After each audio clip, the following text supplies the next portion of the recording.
గ్రామంలో లక్ష్మీ నరసింహస్వామి వారి ఆలయము. ఆ ఆలయానికి దాదాపుగా 206 ఎకరాల భూమి. ఆ భూమికి యజమాని స్వామివారు. 206 ఎకరాల భూమి ఉన్న స్వామి ఆలయము ఆశించిన రీతిలో అభివృద్ధి చెందలేదు.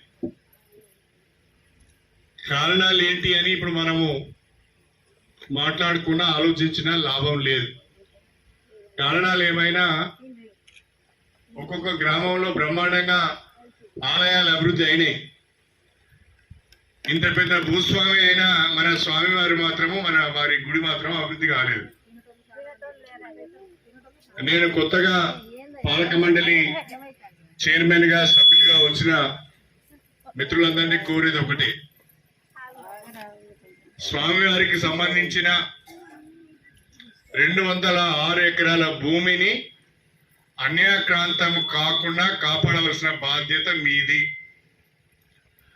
ఎవరు ఒక గుంట ఆక్రమించుకోవడానికి ప్రయత్నం చేసినా మీరు అడ్డుకోవాలి. మీరు స్వామివారి పక్షాన ఉండాలి తప్ప ఆక్రమణదారుల వైపున ఉండొద్దు అని చెప్పి నేను ప్రత్యేకంగా కోరుతున్నా. నా మట్టుకు నేను మీ ఎమ్మెల్యేగా స్వామివారి ఆస్తిని కాపాడటానికి, స్వామివారికి ఉన్న భూములను కాపాడటానికి మీకు నేను పూర్తిగా అండగా ఉంటాను. నాకెంత దగ్గరైనా నాకెంత దూరమైనా ఎవరైనా స్వామివారి భూమిని ఆక్రమించుకోవడానికి వస్తే నాకు చెప్పండి, వాళ్ళ మీద కేసు పెట్టించే బాధ్యత నాది. మనం స్వామివారిని కాపాడుకుంటే స్వామివారు మనందరినీ కూడా కాపాడుతాడు, మనందరినీ కూడా చల్లగా చూస్తాడు.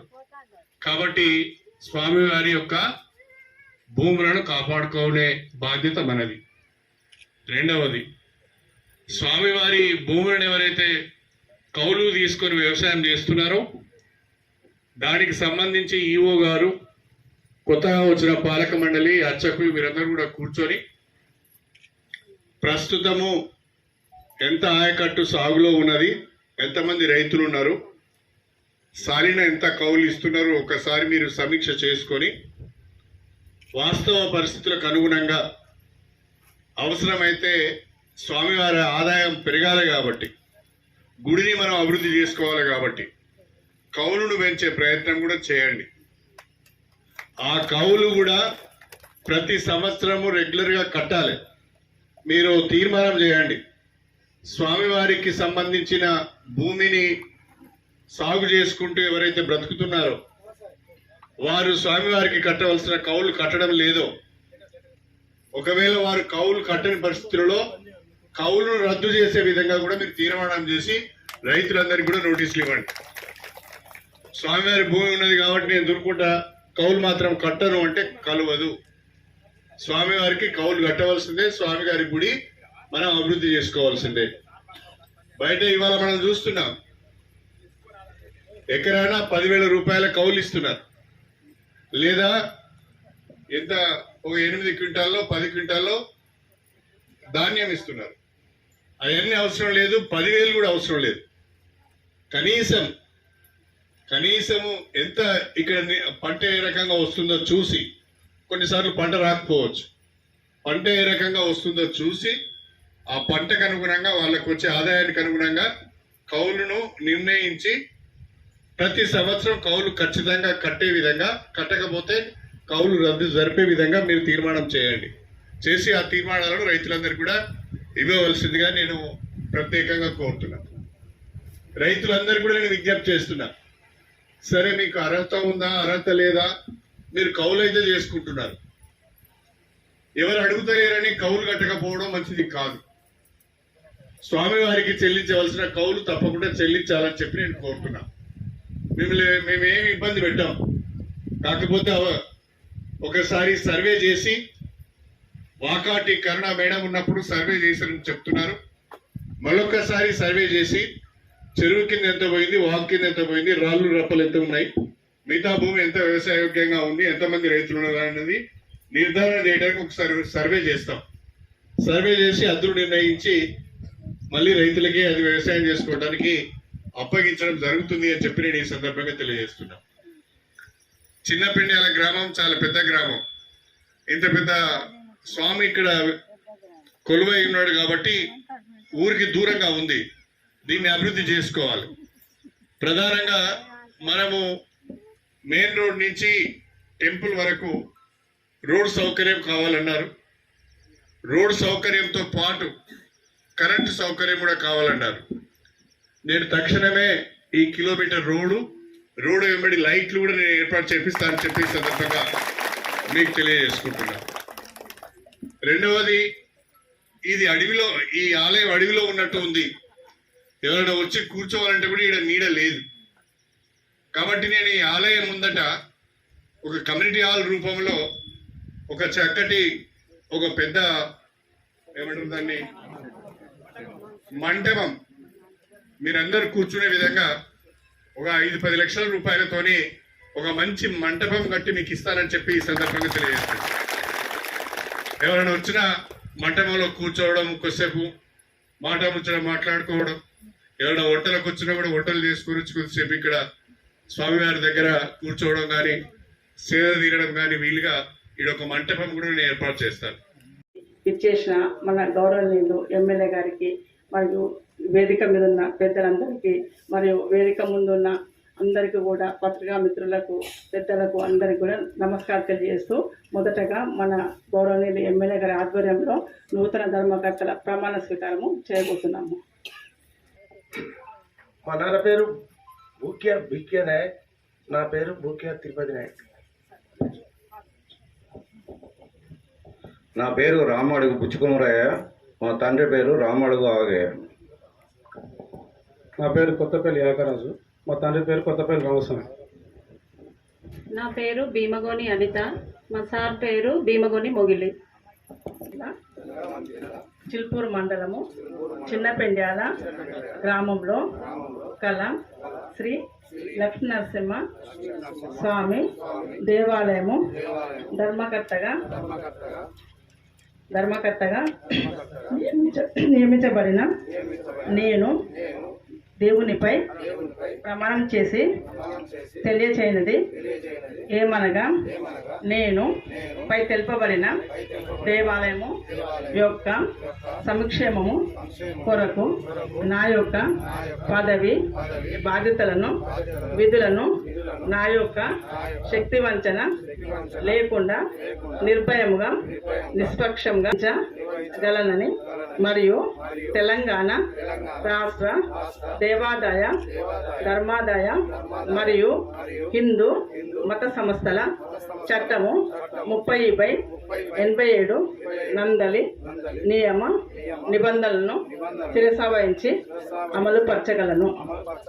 కంగ్రాట్స్ అండి. ధర్మకర్త ఏమనగా, నేను ప్రత్యక్షంగా కానీ లేక పరోక్షంగా కానీ ఏ వ్యక్తికి కానీ లేక వ్యక్తులకు కానీ స్వామి దేవాలయము ఆలయ ధర్మకర్తగా నా యొక్క తీర్మానమునకు వచ్చు విషయమును లేక నాకు తెలియవచ్చు విషయములను నా యొక్క విధులను నిర్వహించుటకు అనవసరముగా తెలియచేయను.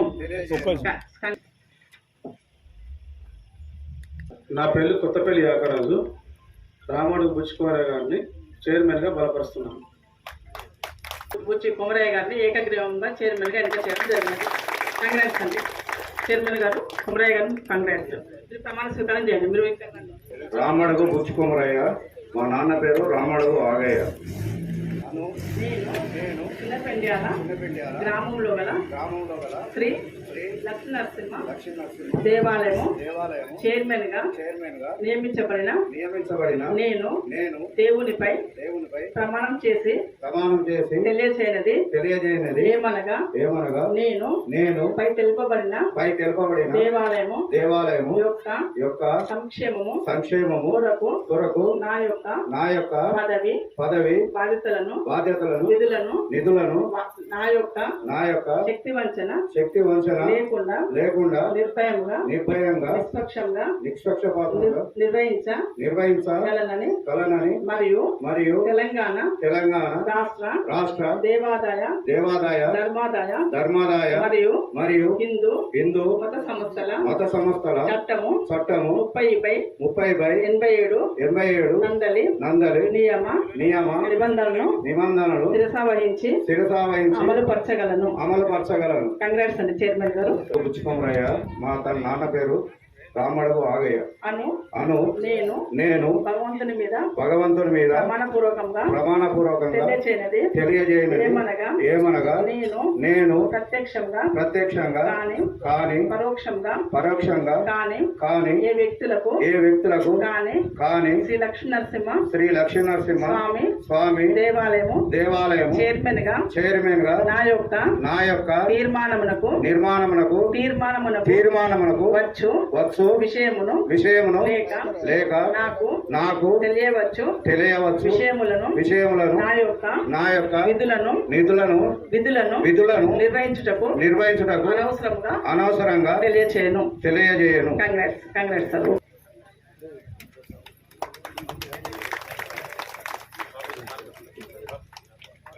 సార్. సార్ నేను మీటింగ్ లో ఉన్నాను.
ఇక్కడ మంచినీటి సౌకర్యం ఉందా లేదా చూడండి.